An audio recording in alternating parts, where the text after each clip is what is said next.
Is your project schedule under siege by endless meetings and shifting priorities?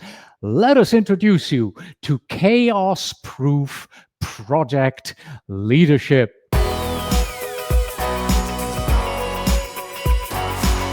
Hello and welcome back to the Project Management Podcast at pm-podcast.com. This is episode number 526. I'm Cornelius Fichtner. Thank you so much for joining us here today. Now then, the video version of this episode is going to be available at pm-podcast/526, but also at pm-podcast.com/YouTube and YouTubers. Please do remember to like and subscribe. It really helps me grow my channel. Thank you very much. Right then. Today's workplace really floods us project managers with pings, content switches, and calendar chaos, yet some leaders, they stay calm, focused, and they consistently deliver results. So, joining us to share the blueprint for that kind of resilience and the ability to flourish when things really heat up is Robert Heath Sr., a former Marine officer, founder of the Legacy Leadership Consulting Group, and author of Thriving in Chaos, which is the book that you see here on the right-hand side. He is joining us today from a hotel room in Miami. Here he is. Hello, Robert, and welcome to the program. Thank you for having me. It's a pleasure to be here. Yeah, thank you so much for joining us, and thank God for good Wi-Fi these days in hotel rooms, isn't it? Definitely. Yes. Don't forget, we are live on Facebook, YouTube, X, LinkedIn. So if you're joining us live and you have a question for Robert, then please do go ahead and just type it into the chat and we'll bring it up and answer it live here on the program. We're starting by facing chaos today. Like I said, that we have this calendar overload, the shifting priorities, pings all the time. So, Robert, when you meet project managers, what is really the first sign that you see that they are drowning in chaos?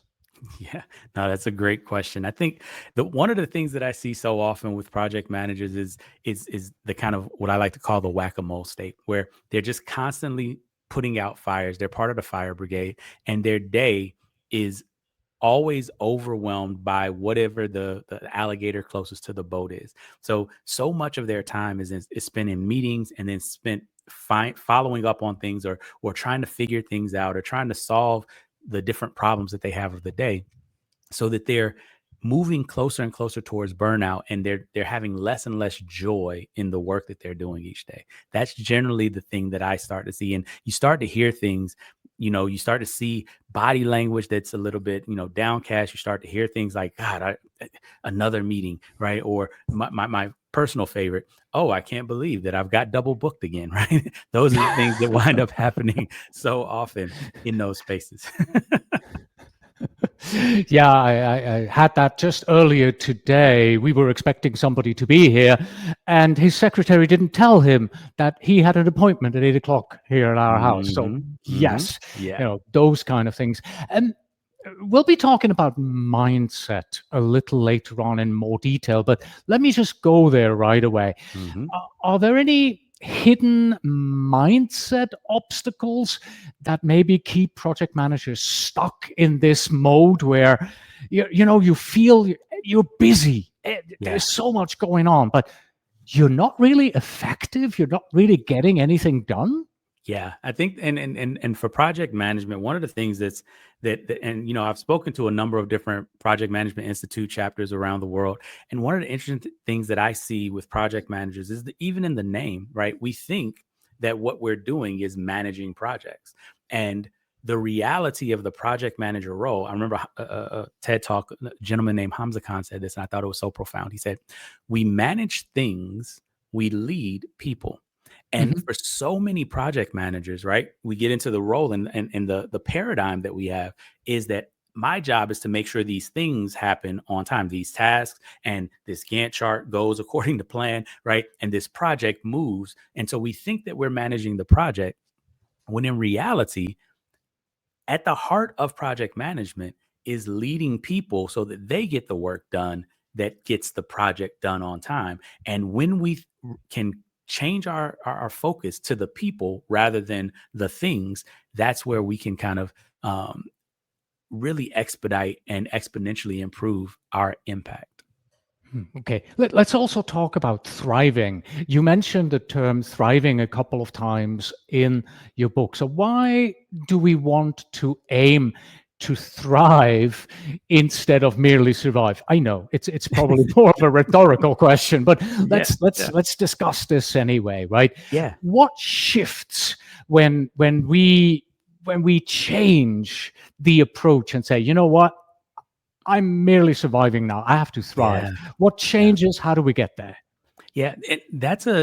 So I'm going to answer that in two parts because there's a part of it that has to do with what is our thinking when we are in that space. And the first thing that I want to say is, right, nobody is intentionally choosing surviving over thriving. The idea and the reality that many of us are faced with is that there are two choices, either survive or don't survive. And so given those two choices, survival feels like a great choice, right? And the problem, though, is that we never look at the different ways that there are to survive because we're stuck in that binary of survive or not survive. And so we pick choices that it's the lesser of two evils, right? If it's just surviving every day, that's better than not surviving. And so that's what we feel like all that we have. But one of the things that I like to, tell the groups that I teach and the groups that I work with is there's another way, right? And Jim Collins in his great book, Good to Great, talks about it this way. So many of us are caught in the tyranny of the or, where we feel like we have this choice or we have that choice. And normally those two choices, neither one of them are what we want, right? They're just things that we think that we can do. But the beauty of it, what he calls the genius of the and, is figuring out how can you get both of those things or even more things, because that's really what you're wanting. And so if you're actually going after what you want, you not only get to survive, survival now becomes the floor of your experience, and the ceiling, as the saying goes, the sky's the limit. All right, wonderful. Thank you very much. Now, we just faced chaos. And I believe, correct me if I'm wrong, Robert, but facing chaos, I believe that's chapter 1 in the book, right? Or a very early chapter, at least. Yeah, we definitely talk about the problem of dealing with Yeah. We got to start here. And what I want to mention at this point here is this. In the book, Robert gives us a clear 5-step approach on how we get there, how we get this chaos-proof leadership and thrive in chaos. While we will be discussing the 5 steps here and there, we'll not be going through them, one by one or mentioning, oh, this is step 1, 2, 3, 4, 5. We'll be looking at it more from a conceptual perspective. So if you want all the 5 steps, in order and learn how exactly this is done, I recommend getting the book, and I will be repeating the title of the book and where to get it at the end of this conversation.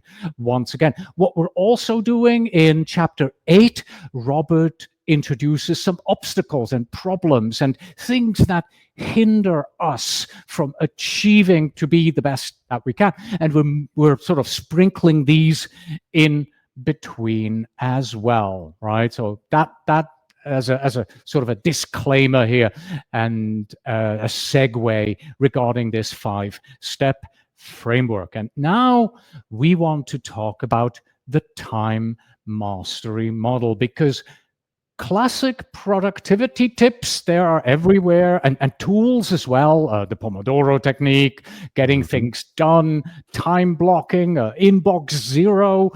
They work for some people, but why do they still fail so many project managers, Robert? What's the mystery here? Yeah, the biggest thing is that there's a big difference between time mastery and time management. And to go back to the kind of conversation of where did this start? Where did I start thinking about, the chaos and everything? It wasn't actually from me seeing it with other people. Or reading it, or kind of thinking about it intellectually. I was living this same burnout that we were just talking about, right? There was so much of my life at the time that I really sat down and started kind of trying to figure this out, and came upon my time mastery model. What happened for me was, I was a company commander in the Marine Corps at the time. I had just come from being a defense counsel for about 2 years. And during that period of time, I was the winningest defense counsel in our office. I was a good professional, right? And I think some of your listeners and will probably, resemble this remark, right? As professionals, we get really good at doing what we're supposed to do. As a matter of fact, we become the go-to person. As great project managers, you become the go-to person. When somebody needs to get something done, when there's a problem, when there's an issue, your name is the one that pops up. And here's the crazy thing about it. That's what we wanted, right? And that's where I was. I was the person where if it needed to get done, it came to me. But then I also had my wife tap me on the shoulder and she said, hey there, I didn't get married to be a single parent. And I looked at her and I was like, well, what's going on? What do you mean? And she was like, you're not deployed. It'd be different if you were in Iraq or if you're in Afghanistan, but your office is 2.5 miles from our front door. Like, you're on base every day, but we hardly see you. And then even when you're home, you're not really here. Your mind is not here. It's still on work. It's still trying to figure things out. And it just doesn't feel like you're here anymore. It feels like I'm by myself. And that was the moment that was really hard for me, because, right, I'm doing everything I can to take care of my company, take care of my family, take care of my Marines and my sailors. And at the time, it was like, oh, I'm failing. I didn't even understand it. And at first I wanted to get mad. I wanted to be like, don't you see everything that I'm doing? Don't you see how hard I'm working? But the reality was, I was failing. And the reason that I was failing was because I was constantly trying to do more and more and more, because that's what I learned as a professional. How do you fix things? How do you make things happen? You work harder, you eliminate distractions, you stay focused, you get the job done. But the interesting thing that I learned, and one of my commanders actually told me this, one of my mentors, he said, one thing you need to understand is that your inbox will never be empty. And I was like, wow, right? All this work that I had been trying to do to clear my plate, to get everything off. And what he was explaining is, once you get to a certain point, and a lot of project managers, you get to this point, you get more and more projects because you're better and better and better at what you do. What that means is that there will always be fires for you to put out. And so the biggest thing that I learned during that period of time was, I had to begin mastering my time instead of just managing other people's responsibilities and other people's priorities. I had to focus on what is the best use of my time for me and for the things that I am saying yes to in my life. Mm-hmm. Yeah, I had a similar experience when I was working for a financial institute in their IT department. We had a team meeting where we put up flip charts on around the room, and then we talked about everything that our team does, everything that our department does, wrote it on a little sticky note, and then, this Joe does this, Cornelius does this, Christine does this, right? And it was amazing to see how many more stickies, massively more stickies, were on my chart. I mean, it was one of those eye-opening moments, right? And afterwards, boss and I got together and I told her, look, you realize this is not sustainable, right? And we started to work together to get work moved from me to hers, to her and other people. Right? Yeah, exactly. So I think one obstacle that we have here is we treat everything as equally important, right? You mentioned that in chapter 8 of your book. There are 20 things that you need to do, and they're all equally important. They're all equally on fire and screaming. How do we break that habit? How do we get away from this? How do we realize that, I can't do all of this. I Yeah. have to somehow whittle this down. What Mhm. what what did you do personally to get Yeah. over your situation there? No, that's a great question, and this gets into the 5 steps that I teach, and these are really the first 3 steps are how we get to the point where we have a plan that does what we want. And so the first thing we have to do is we have to define success, right? And I know that sounds simple, but it's actually one of the hardest things that a lot of my clients struggle with, because what we're so used to doing is defining success as what other people want from us. And so we're really good at going to other people and figuring out what they want. We've learned that in school. We've learned that in university. We've learned that as we started in our professional careers. But when we really have to sit down and look at what we want, what we're interested in. I remember when I first came up with this idea and started working on it. I was actually working when I was at the University of Illinois College of Law as the Dean's Fellow, and I was working with first year law students. And for most law students, the like getting to law school is generally the pinnacle of what they want to do, especially a top tier law school. And so when you ask them, what do they want to do? What do they want with their career? What type of law do they want to practice? All these types of questions, they've generally never considered it before, because getting to law school was generally something that Mhm. was a parental wish, or it was the good answer when they were a kid, right? It was the thing that they were supposed to do because they were good at debate, or because they had good skills. And I see that in the professional ranks as well. A lot of times getting to becoming a project manager, getting to becoming a senior project manager is the goal. It's the brass ring. And so now we're in this space where we've gotten exactly what we wanted. Like I said before, we are the go-to person. And now we have to decide, what is that for? What does it mean? And defining success is one of the key things. Once you know what your purpose is, what everything is driving to, what your North Star is, then it makes it easier for you to do everything else. And so step 2 and step 3, then, of course, is to set and align your priorities, and then to schedule those priorities so that they make it onto your calendar. Most people struggle in the setting and aligning priorities because we try to eat the elephant all in one bite instead of remembering that we eat an elephant one bite at a time. And Mhm. so those are the things that I did. I had to sit down and I had to say, what is my purpose? What am I trying to accomplish here? And what does that look like? And when I was able to do that, I was able to see how my family life played into that. I was able to see how my professional career played into that. I was able to see how my community service played into that. And it allowed me to really look at them, to your point, not as all equally important.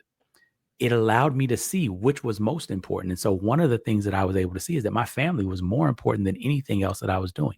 Everything that I was doing was in order to be a protector, a provider, a good husband, a good father. And so if those things were coming into conflict with me being that, then I had to look at it differently. I had to do things differently. And that allowed me to really master my time and start saying no when I needed to say no to things. Okay, right. So I took notes as you were talking. If I got this right here, step 1, define success. All right, Hmm. in the 5-step model, then set and align priorities, and then Yeah. also schedule priorities. Did I get that Yes. right? Okay, Yes. we didn't. We said we weren't going to go through all of these in one by one. But since you've mentioned the first 3, give us the number 4 and 5 as well. Give us All right. the 10-second overview over 4 and 5 Yeah, here. I can definitely do that. So 4 and 5 are basically, once you figured out everything that you're trying to do and what order you're trying to do it in, and you started to really get your calendar to reflect your priorities instead of other people's priorities and other people's responsibilities. The next thing that you have to do, and this is one of the hardest steps that people deal with, is you have to learn how to handle interruptions. As Mike Tyson once famously said, everybody's got a plan until they get punched in the mouth, right? And so if you're not prepared for the fact that it's not a question of if your plan will get interrupted, if your plan will fail, it's a question of when and what do you do in that moment. The title of the book and this idea of thriving in chaos actually came from a Marine Corps publication. Is one of the first books they had us read as Marine Corps officers, called War Fighting. And one of the things that it talked about is that war is chaos, right? The fog of war is always evident, and you're never going to have all the information that you want.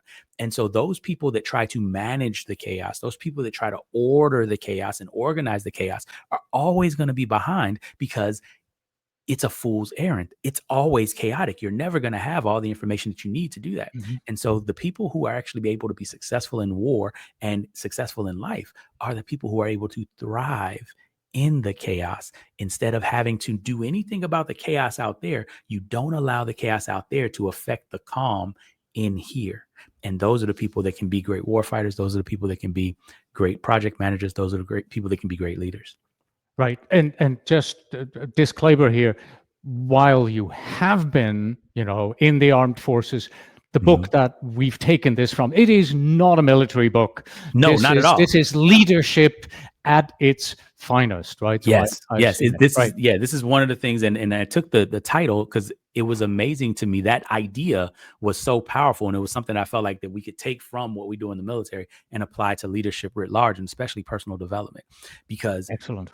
once you can learn how to thrive in the chaos of your day-to-day life, what begins to happen then, that's the people that you see that it feels like they have all the time in the world, right? How does Richard Branson run 400 companies? It's not because he is constantly putting out fires every day, right? How does Tony Robbins run 110 companies? Again, not putting out fires every day. That's not what they're doing. What they're doing is they're leading people who are doing things, and they're able to not allow the chaos to impact their daily lives. And so, and the fifth step, and this is the thing that we'll talk about a little bit towards the end as well, is you've got to sustain the transformation. You've got to learn to create success habits that make it easier and easier to be successful the longer and longer that you are doing these things, so that over time, you don't have to use as much energy to get the same level of success. So as you take on more projects, you're actually using less and less energy, less and less mental capacity, making fewer and fewer decisions over time.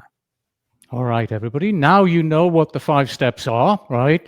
And you know that step 1 is, what was it? Define success. Yes, everybody who paid attention, thank you very much. Well, then let's do it. Let's define success. Robert. Yes. What does defining success look like? Great question. For a project manager, right? Somebody like me who has their million sticky notes that they need to handle. Right. No, that makes perfect sense. And the thing that I want to start everybody with is, remember that project management is part of who you are. It's part of what you do. It's not all of what you do. And so you have to have an idea of, why are you a project manager? What is this job? What is this career path? What is this time period in your life actually leading to? What are the skills that you're excited to learn? What are the projects that you're excited to work on? What are the things that you're excited to do? Why are you doing what you're doing? The first key question that you have to ask yourself when you're trying to define success is exactly what we've been talking about so far. What is my purpose? Why am I doing this? Friedrich Nietzsche once said, a person can endure almost any how if they have a big enough why. And so the first thing that you have to do is realize why you're doing what you're doing, because a lot of times we get stuck thinking that we're doing these things for other people. Oh, they're coming to me and asking me to do this, and I have to do it, right? It's the have to do's rather than the get to do's. And so the first thing that you want to be able to do is shift your focus every day, not from what other people are asking you to do, but how are you moving forward in your daily life? How are you moving forward in your career? How are you moving forward in your life path?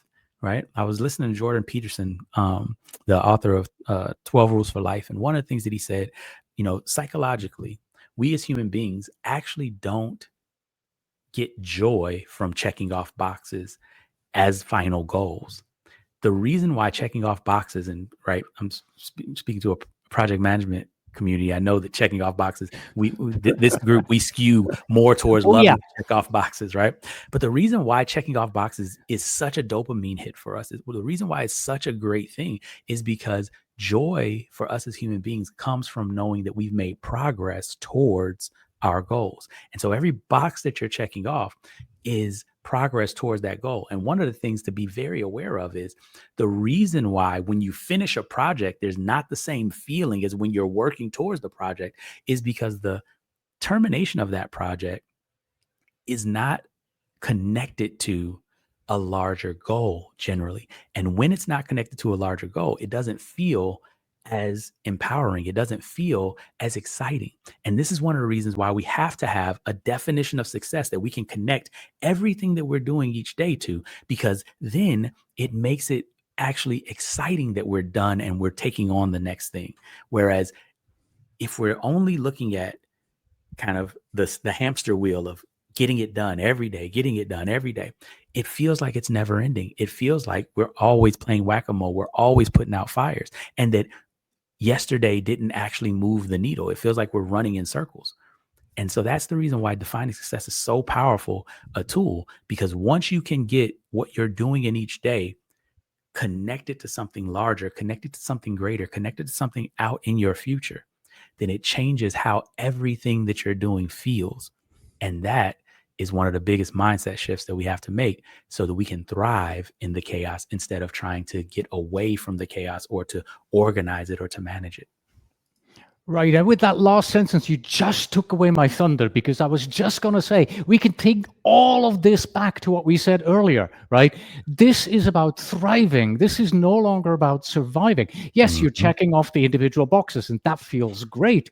And it feels great because you realize, I'm not just surviving here, I'm actually achieving something. I'm moving forward. I'm moving towards my goal here. Now, talking about goals, purely theoretically, every project should have clearly defined goals and all of that. But sometimes that's not the case, because, we think we'd like to do this. This is kind of where we want to go, vague ideas on a project. And PMs oftentimes struggle with that. Okay? So what is the internal obstacle here that we have to overcome to feel comfortable with vague goals? How do we do that? Yeah. One of the things that happens, especially for PMs, because remember, if you go back, we're so used to trying to manage things, and we tend to treat people and the processes that we take people through as things as well. Now, to your point, it is very frustrating, and you all have always had this experience before. You've been on a project and there's been a vague articulation of what the project goals are, or better yet, here's one that we'll take away from work and we'll just go to regular life. You've ever had that experience where you've been with friends and everybody's hungry, you want to get something to eat, so you say, okay, so what are we going to get? And everybody delegates you. They're like, oh, well, you pick. And then you're like, okay, well, let's go get burgers. And then somebody pipes up and they're like, oh, no, I'm not really in the mood for burgers today. I just had burgers yesterday. And so you're like, okay, you think about it a little bit more. You're like, let's get some seafood. And they're like, oh, no, I'm not really eating seafood right now. I don't really want seafood. Right. And you go through 3 or 4 different options, and they've got a reason why they don't want each of those things. Right. And oftentimes that's super frustrating for us. And eventually, it kind of just blows up and you're like, well, how about this? I'm going to go get what I want. You figure out what you want to eat, right? You can do that when you're by yourself or when you're not trying to have consensus. But when you're on a project, you kind of get stuck in that frustration of they don't know what they want. And that therefore doesn't allow you to move forward because they don't know what they want. The key thing, though, is this. Once you learn how to master your time and learn how to master what you want, you begin to see that the step to getting you what you want is to help them figure out what they want. Now, coaching them through that process, helping them to discern what success looks like, is a powerful step on the journey of getting the project done. And now it becomes a value add instead of an obstacle. Now it becomes a part of the process and a part of your progress instead of a frustration that you have to deal with, because you're doing 2 things when you're helping them figure out what they want. Number 1, you're overcoming an obstacle to everybody's progress moving forward. But number 2, and more importantly, you're teaching them a skill that they probably haven't learned before. And you're taking them through a series of questions that are helping them to think through creating a goal in a completely new way. And that is the power that you have once you become capable of mastering your time. Once you get good at understanding what success looks like for you, you become now better skilled at helping other people to figure out what success looks like for them. And that's how you begin to create win-win scenarios. Excellent. Robert, thank you so much for all these great explanations here. And I'm not the only one who thinks so, because we have a comment here from YouTube, Marble 1974. Amazing explanation for the burnout situation. Thank you for sharing your knowledge. Now then, we want to move on from here, where we said, the first thing you need to do is defining success. Well then, let's help everybody to do that. And in order to do that, Robert shares a tool with us, the Defined Success Self-Reflection Tool. I'll tell you in just a sec where to get it. Robert, give us the 30-second overview. What are we looking at? Yeah. So this activity is one of the many activities that I have in the back of the book that allow you to go through and actually figure this out so that you don't have to figure it out all on your own and just figure out what questions do I need to ask, right? So this is a activity that really go through and help you to figure out what are your strengths, what are your weaknesses, right? It's both a SWOT analysis, but it's also a introspection tool I was so going to that you say can really figure out self-reflection what you want, plays a right? big role here. Yeah. Yeah, because it's not just about what are you good at, right? And this is what a lot of, so if you've ever done a DISC or a Colby or a Strength Finders assessment, right? One of the things that you find out is with a lot of personality assessments is they're really good at helping you figure out what your strengths are, what your weaknesses are, how you work, what you do. But the question we're trying to answer is why do you do what you do? What is your purpose? What is your motivation? What's behind all of this? And this tool is really designed to help you kind of dig into that question and to really reflect on it and to get clear on what is your why.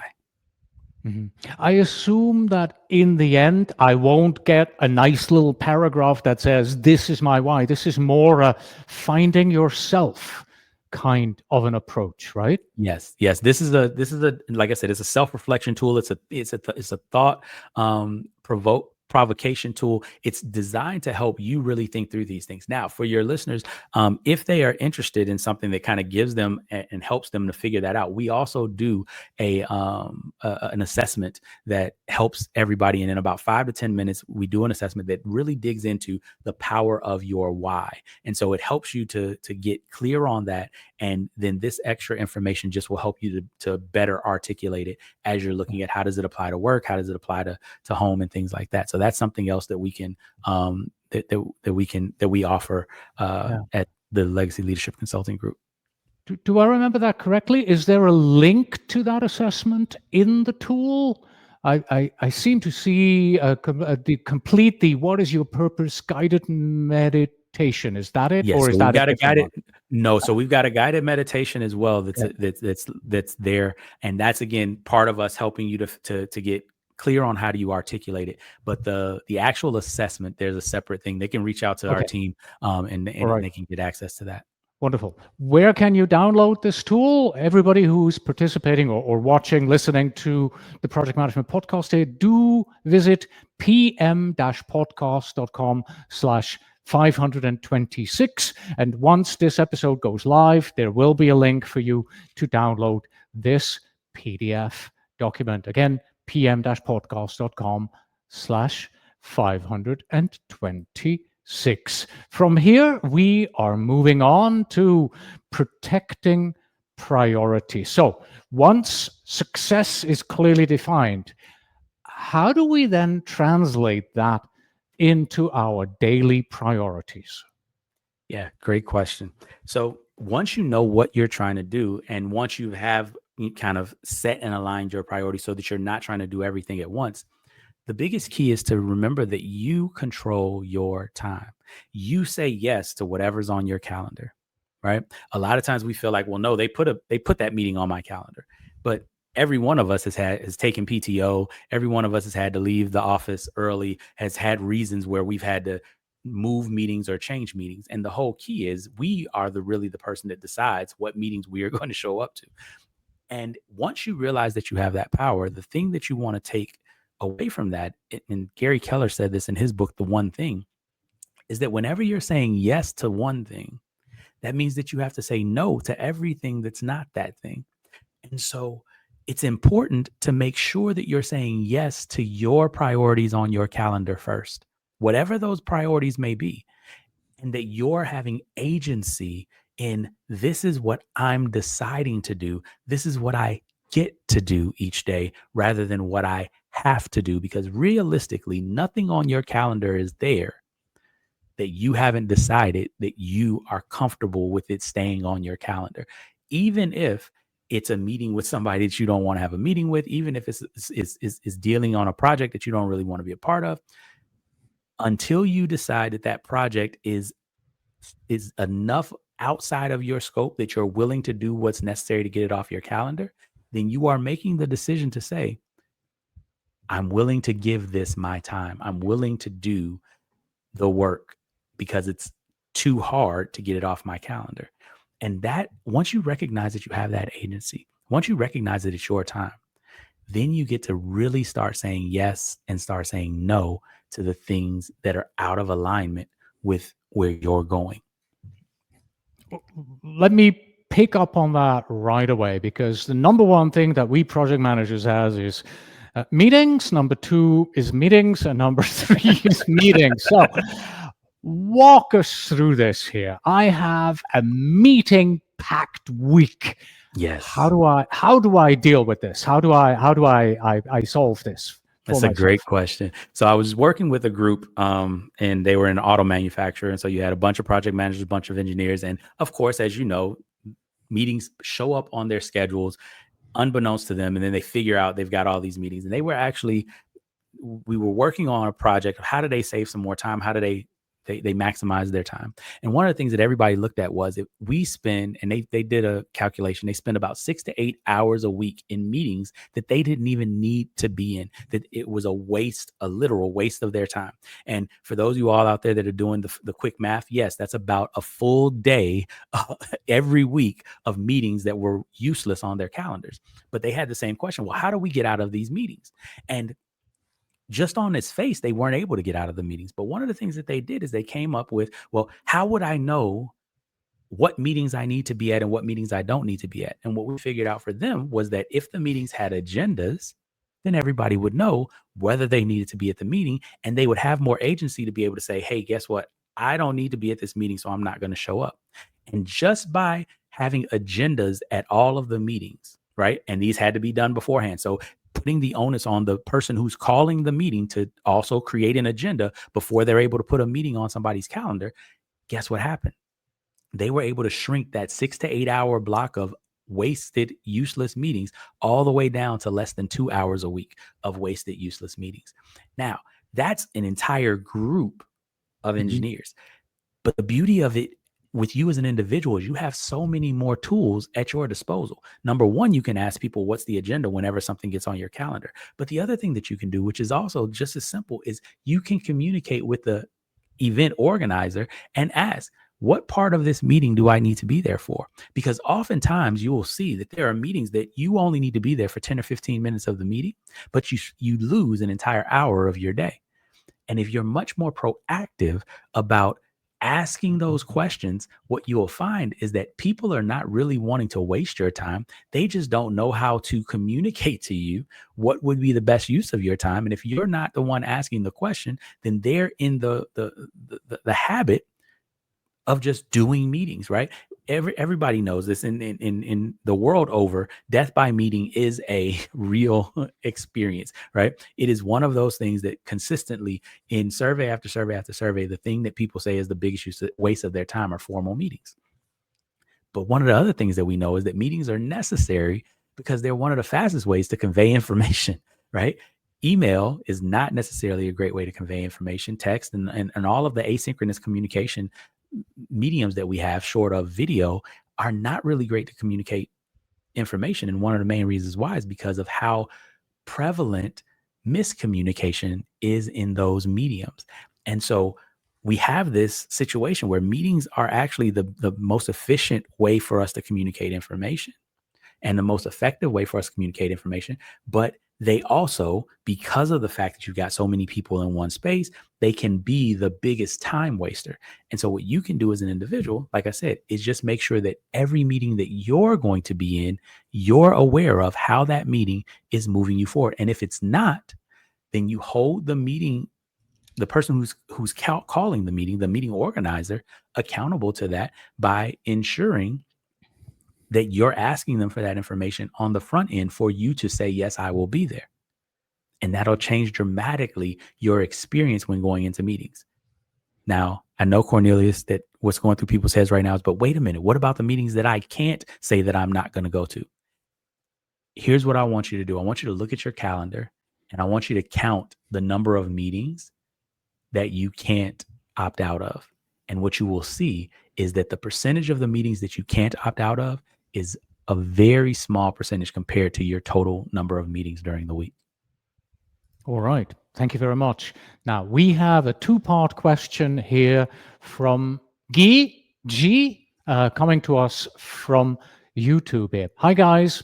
Great discussion. Really like the approach to the never-ending barrage that we deal with. Here comes the question.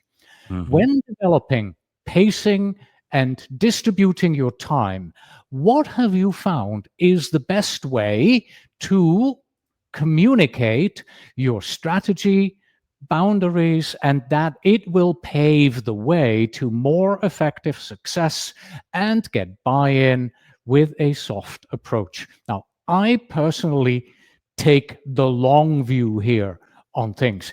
This is not something that just happens and it's there, right? This is something where consistency pays off. As a project manager, we lead teams, we cross teams, we do multiple projects over the years. People will get to know me, I will get to know you. I will have a much better understanding of how you do things and how you deal with things. So, consistency, understanding who you are, how you do things, and repeatedly doing them the same way. Not, oh, I'm doing it nilly-willy on project A, and I'm really strict on project B. No, that doesn't work. So you have to go back to the, what is success, go through that exercise, understand yourself, and be able to do that. Robert, where do you think this is going here for you? So let me repeat it. What is the best way to communicate your strategy, boundaries, and that it will pave the way to more effective success? Yeah, I loved your answer, Cornelius. And I think that the thing that I would add is remember and try to live by this mantra. We teach people how to treat us, right? And so one of the things, and we talk about this in depth in the book in steps 3 and 4, when we're talking about handling interruptions and specifically setting and enforcing boundaries, right? One of the biggest things that happens is once you've set your boundaries, once you know how you're going to communicate, once you know how many times you're going to check email, whether you're going to do by email or by Slack or by Teams or how you like to be communicated with, the biggest thing that you have to be is proactive. You have to remember that nobody can read your mind. They don't know what's the best way to deal with you. But here's the beauty. What people love is when they know how to get you to act, how best to get you to do what they need you to do. So if they know that the preferred method of communication is email for you, that's what they will tend to do when they know that that's the way to do it, because everybody has their own self-interest. They want you to respond the way that they want you to respond and in the time that they want you to respond. And so if you can alert people on the front end, here's the beauty of boundaries. People are actually, they feel safer around you because they don't have to figure it out. They don't have to think about, well, I don't know, do they like Slack or do they like, Teams message, or what's the best way to communicate with them, because you let people know. One of the things that I did, I remember one of the first kind of ways that I began to take back my time was email triage. And I changed the pattern with which I would respond to email and look at email. And one of the first things that I did is I sent out an email to everybody that I routinely emailed with. And I let them know, hey, everybody, I just want you all to know that I am working on managing my time and mastering my time better so that I can be more effective and be a better resource for you all. So one of the things that I'm going to be doing is that I am going to be checking my email at 3 times in the day. I'll check it at the beginning of the day, I'll check it at lunch, and I'll check it at the end of the day. If you have something that is an emergency where you need immediate response that cannot wait until tomorrow, then you are going to need to call me and you're going to need to leave a message letting me know what it is that you need, because I'm only going to get to emails at 8 o'clock, at 12 o'clock, and at the end of the day. Once I did that, the beauty of it was the number of calls that I received didn't increase. As a matter of fact, the number of calls that I received decreased, because people knew that if they needed me, that they needed to call and leave a message. That was for emergencies. I got many more emails. And the best thing was I got back the time that I felt where I was rushed and hurried because I was always checking my inbox. Instead, I would check my inbox when I got into the office. I would deal with and set up whatever my day was. And then I would shut down Outlook until noon when I was getting ready to go to lunch. And then I would check and see what all came in between 8 and noon. And then I would shut down Outlook again and I would go until the end of the day because I was working on the things that were important to me to work on in the day. So the only reason I'd be looking at Outlook is if I was trying to follow up on something or if I was trying to grab something, but I was not having any notifications or any of that. So if I was working on a project that wasn't looking for emails, then I was away from my email and everybody knew it. And I've taught this to a number of my clients. And I had even one client that strictly likes to use Teams. He doesn't like to use email. So he has an autoresponder that just lets people know, hey, I'm trying to reduce the number of emails that I have in a day. If you need me for a project or something that we have, then please send me a send me a Teams message. Otherwise, I'll be responding to your email later this week. Right. and all it is making sure that you notify people of how you manage your time. Because here's the thing, everybody knows that you're busy. Everybody understands that remember, when you're the go-to person, when you're the person that everybody comes to, here's the little secret that none of us who are that person know. They expect you to be busy. They don't expect you to have time. I never thought about that. That's actually right. People know that you are the go-to girl or go-to guy, and they know that it may take time for you to respond. I'd like to move on to another topic here. We've given people so many ideas, right? So many new habits that they can build and should build. So how do we sustain momentum here? Yeah. Because, all these great ideas, they're wonderful. But then, somewhere a fire explodes and we have to take immediate action, right? How do we help project managers to make these new habits stick? Yes. What is your trick here, Robert? So there's two things. The first thing that you have to do is you have to ask yourself this question before anything comes in. Is it really an emergency? Right? And Stephen Covey talked about this in 7 Habits of Highly Effective People. I used to call it the Stephen Covey matrix. I learned later that it's actually the Eisenhower matrix, but it's the decision between whether something is important or urgent. Now, there are some things that are both. There are some things that are important and urgent. Those are those fires that we have to deal with right now, right?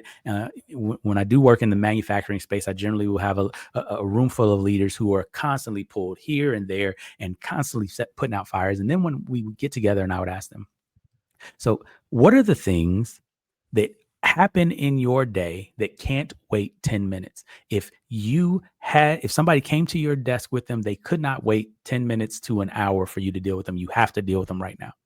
Generally, the things that they talk about are safety issues, right? Normally, that's what everybody in the room say. Safety are the things that we have to do. Now, if you're in a good manufacturing facility, generally you have a safety issue like that at most once a month, once every 2 months, right? So there's 6 or 7 of those incidents a year that they have to deal with, but they're constantly feeling like they're pulled to and fro because they haven't decided what are the things that actually are worthy of me being pulled aside like that. And therefore saying, no, I'm going to finish what I'm doing to everything else. And that's one of the biggest problems. One of the biggest things you have to learn how to do. You have to learn how to, we call this the 3 Ds. You have to learn to distinguish whether this is important or whether it's just urgent, but urgent things that aren't important to me can be delegated to somebody else. Urgent things that aren't important to me can be done at a later time, right?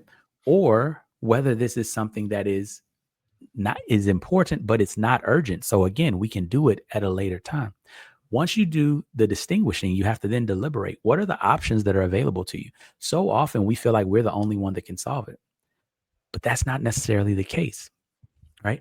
Oftentimes there's somebody else who not only can solve it, but somebody else who's better suited to solve the issue than you are. I remember, so I was dealing with, I was just coaching a client that's in the insurance industry. And one of the things that he was dealing with was There was another organization there was not dotted line or not solid line to him, didn't report to him. They reported up through the same organization, but they were dealing with their vendors, and they were asking for things from the vendors that were outside of the scope. Now, my client actually manages the relationships with the vendors. So then, of course, the vendors are saying, hey, how do we charge this? How do we do this? And it was creating this problem. But the issue was, my client didn't have the opportunity. He didn't have the ability to solve the problem. But what he could do is redirect the problem so that it actually went to who it needed to go to. And so what he did is he created a situation where the people who were causing the problem could not move forward until they solved the problem. And now he doesn't have to deal with all of those things that are on his desk, right? And so deliberating and figuring out what are the different options to deal with this is the second thing that you want to do. The last thing is then decide. And once you make a decision, right? Decision comes from a Latin root, decidere, right? And that is to cut off from, right? To cut off from. And that means that you're picking one and you're moving in that direction. Now, here's the key. When people pick one, we often do one of three things. All three I don't really like so much, right? There's the I win, you lose version of the binary choices. And I win, you lose means that in order for me to be a winner, I have to kind of be the tyrant. I have to be the bully. I have to be the despot. And nobody really wants to be that. We're people. We want to help. We want to problem solve. We want everybody to win. And so what normally happens is we feel we only have two choices. So the other choice that we have is I lose. I will sacrifice myself so that you can win. But over time, that just gets frustrating, right? And I like to call that the resentful martyr syndrome, right? We martyr ourselves so much that we get resentful of the people that are asking us to martyr ourselves constantly. And it just gets so frustrating that we just get tired of it. Then there's the third, which I think is actually the worst out of all of them, which is compromise. Now, a lot of people talk about compromise like it's a great thing. I think it's a dirty word, right? And it's because what we do in compromise is each party agrees that we're going to lose. We're going to not get what we want, but we're going to treat it like we're winning. And so we're going to perpetrate this fraud and perpetrate this fiction like we're winning, as if that was the only thing that was available. But if you remember, I talked to you all about when you learn how to define success for you, and you learn how to help coach other people into what success is for them, you have the beauty of synergy. And synergy is an awesome thing, right? Synergy taps into our innovation, into our creativity. Synergy allows us to create solutions that did not exist before we brought our minds together. And synergy is what allows 1 + 1 to equal 1,000 or 1 million or 1 billion. And that is what you want to do when you're making your decisions. You want to decide in such a way that you can get to a win-win scenario. So how do we do this, though? To your question, Cornelius, the way that you do it is you build habits. You don't want to try to just have to make all of these decisions and do all of this over and over and over again and do it new and different every time. You want to build habits. One of the beautiful things about our brains is that about 40 to 50% of the decisions that we make in a day are habitual. If you think about it, right? You didn't think about which hand you were going to brush your teeth with this morning. You didn't think about which shoe you were going to put on first this morning. It's something that happens habitually. You do it pretty much the same way every time.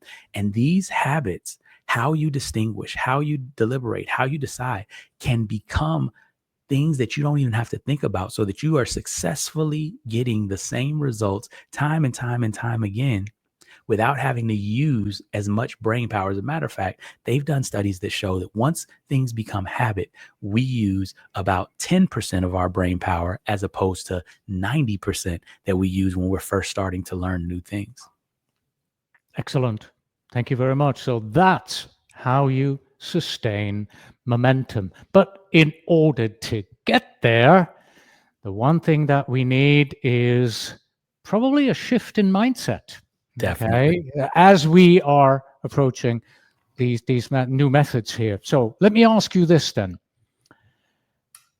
If a listener adopts only one mindset shift today out of everything that we talked about, or something we haven't talked about yet,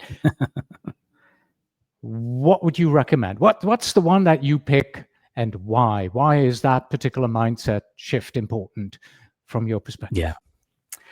I would say the biggest mindset shift that helped me was understanding that I was looking for progress over perfection, and that done was better than perfect. Wow, that is massive. Thank you so much. I expected a really long answer, right? At this point, and you summarize it for us beautifully in pretty much one sentence. Appreciate it. I'm going to ask a very similar question on our next and also final slide here. Take action. Oftentimes, I close my interviews with takeaways, but today I really want people to go out and take action. So you just told us what mindset shift we should do. So then, for those in our audience who are now ready to start on this journey, what is the one single action, not mindset shift, but action that they can do in their day-to-day work, other than buying your book and reading your book, that you want them to take in the next 24 hours? So what is the number one thing, the one action you want them to do in the next 24 hours? I love it. I love it. So there's two actions, and one of them is to click the link and get the activity that you've set up for them. But realistically, one other thing that I think that everybody should do is this, and this is one of the things that helped me tremendously. Write down a list of the people in your life that if they called you right now at any point in time during your day, if they called and needed something from you, needed you to change your schedule, needed you to change your day, you would drop everything for them and do that. Make a list of those people. You would be amazed to see that that list is actually a lot smaller than you think it is, right? When we think about it from the beginning, right? Because our lives are constantly jumping and moving, and we've got all of these things coming to us, people knocking on our door. But we forget that we're making the decision to stop our day and pivot every time we do that. What I want you to do is make a list of the most important people that if they told you to do something, if they asked something of you, if they told you to do something, it would supersede everything else that was in your day. I remember when I did this activity, and again, I was a Marine Corps company commander, and it was right after my wife had kind of talked to me about wanting to see me more and wanting me to be more present. And I realized that I was working, 12 or 13 hour days, 14, 15 hour days sometimes, and that I needed to figure something else out.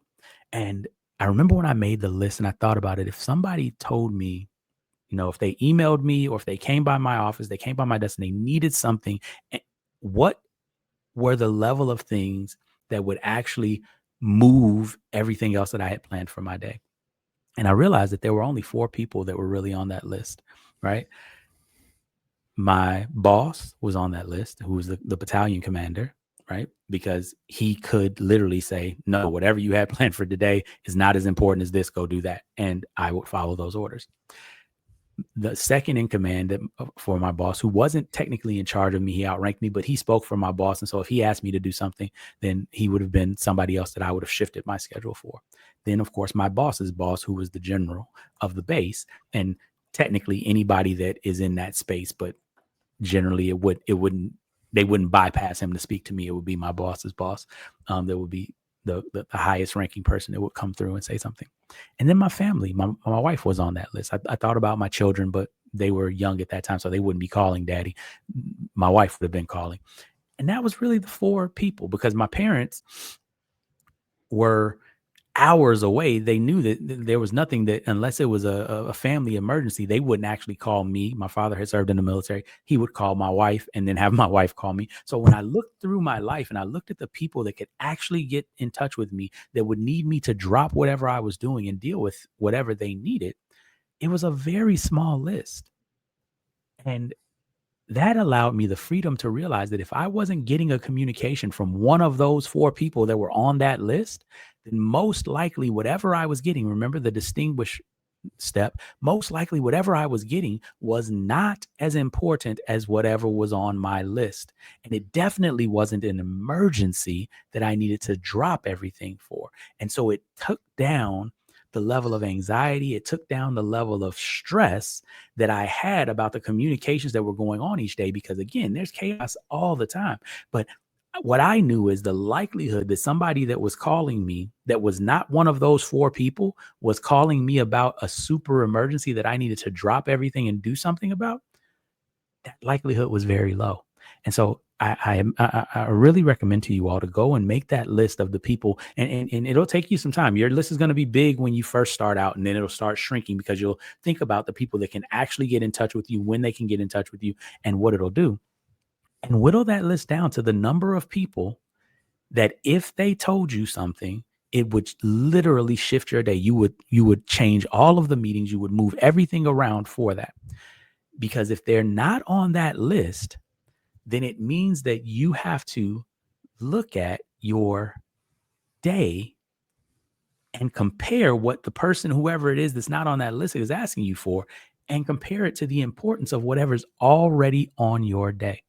And that creates a buffer, that creates a step that reduces the stress that you feel, where our immediate knee-jerk reaction is to help people and to be of service. But we forget that we've already decided in our day things that are important that need to get done. And we had a whole deliberative process. But oftentimes our knee-jerk reaction is to go and fight the fire instead of realizing that that's not really a fire, that's smoke. And there's another way that we can deal with that. So that's the one thing that I would say: take action, make that list today. Wonderful. Thank you. Thank you, Robert. We have come to the end of our conversation today. And it's at this point where I oftentimes wonder, did we do a good job?